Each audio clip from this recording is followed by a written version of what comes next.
What is success in an educational context? What does it look like? Tell me what success is. Lifelong happiness and well-being of the student.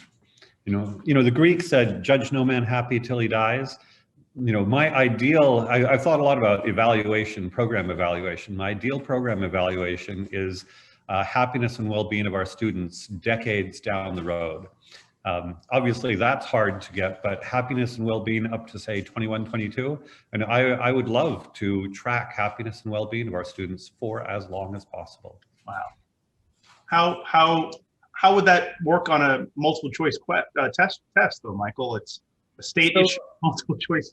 This is where one of the things I expect we'll get into is I sort of dance around self-directed education versus some structure. And of course, some self-directed purists don't like that I have some structure. Most people who like structure. I'm Montessori, I'm at the far end to follow the child. So basically, no multiple choice tests are required. Everything is optional. So to that extent, extremely self-directed.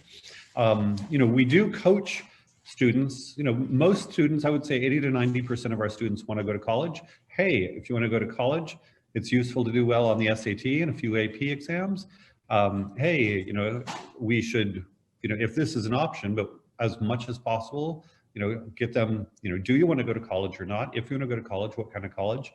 Depending on what kind of college, what's our strategy? And even, it's tricky how young they're capable of really thinking about this, but we start asking them these questions certainly by middle school. And so whether or not they are working to do well on SAT or AP, and I say SAT or AP because a lot of conventional education is driven by that college admissions thing. There's tremendous anxiety over college admission. But if one has high level intellectual skills, reading, writing, mathematical skills, college is just not a big deal. And depending if one's not ambitious about one's college, it's not a big deal anyway.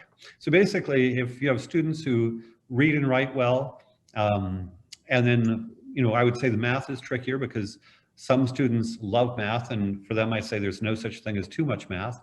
For students who don't love math, but are passionate about something else, if the parents are okay, we can at some point either quit or do less math later on, or we have a startup finance course. So a lot of my students are creators or entrepreneurs, and they're, hey, let's learn how the finance of business works. And they typically are much more interested in that than Algebra 1, Algebra 2, yada, yada, yada.